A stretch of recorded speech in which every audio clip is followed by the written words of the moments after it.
Around 8 years ago, my daughter went missing. I remember the morning I lost her like it was yesterday. I woke up before my husband, only to find the front door ajar. Panic ran through my veins as I went to check my little girl's bedroom. But Sarah was gone. She was 4 years old. The police searched for months. There was an Amber Alert for her. We put out hundreds of missing persons posters. There were thousands of tips called in, but none of them yielded anything of value. I just couldn't believe that was happening to us. How could the world be so cruel? I, of course, was destroyed. I couldn't sleep, and I barely ate. It got to a point where I was hardly functioning.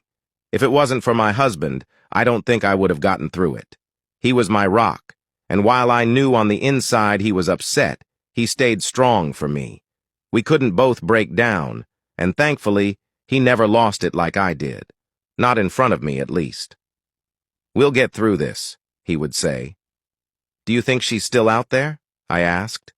He paused before he answered, "I'm not sure. I don't know what hurt worse, the possibility that she was alive but forced to endure an awful situation, or the possibility that she was gone completely." My husband didn't like to talk about it. He shut me down every time I brought it up. We all grieve in our own way, I suppose. Somehow, the hardship brought us closer. While this kind of horror would tear most couples apart, it only made us stronger. It was the way he was there for me, the way he picked me up when I was down. I made the right choice in a partner. I thought through it all. A few years later, I found out I was pregnant again. I was nervous, feeling as though I'd failed once before. My husband reassured me, of course. "This time will be different," he stated, as though it was a fact. I gave birth to another daughter. We named her Jennifer Sarah, after her sister. As she grew, I noticed there were odd similarities between the two. They looked so much alike, they even had similar birthmarks on their cheeks. When I'd pulled out a few of Sarah's old toys, it was like Jennifer recognized them. She even gave her dolls the same names that her sister had. They also liked the same foods, loved the same shows, and would even want me to read the same bedtime story. I felt like I was blessed with a second chance. Jennifer was closer to me than she was with her father. He didn't mind, of course. It gave him more time to focus on his work.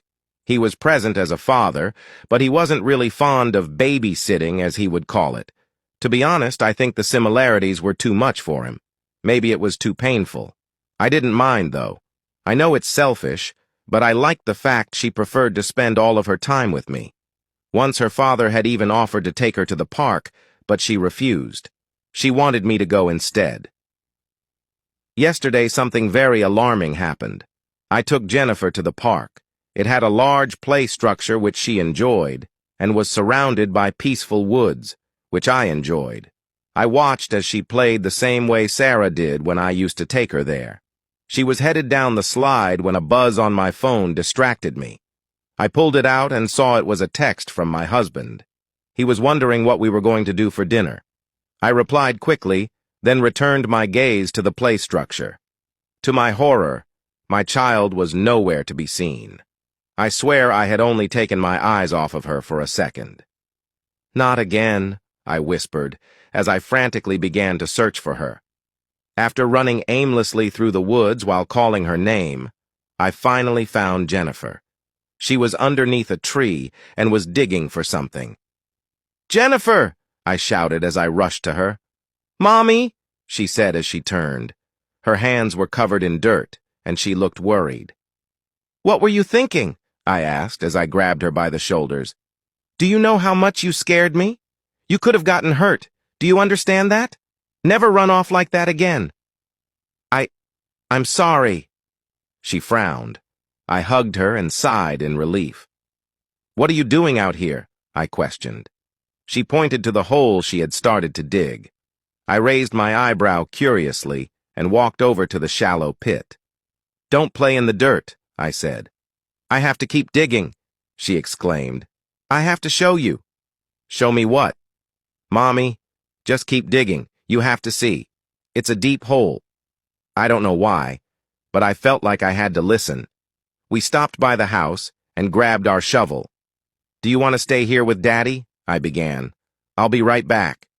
No, Mommy, please don't leave me. I have to be there, she pleaded.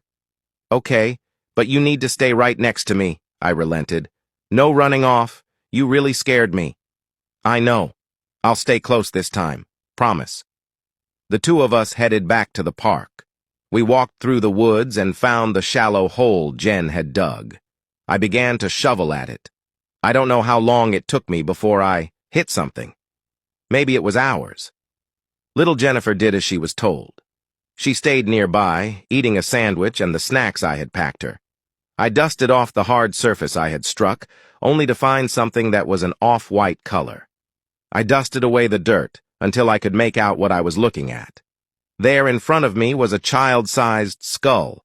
Beside it, I saw something shining in the light. I picked it up to reveal it was a butterfly earring, one from a set I'd bought Sarah a few days before she went missing. What the hell? I stammered. What the hell is this? It's me, Mommy, Jennifer started with a mouthful of peanut butter and jelly sandwich. That's where Daddy left me after he put me to sleep.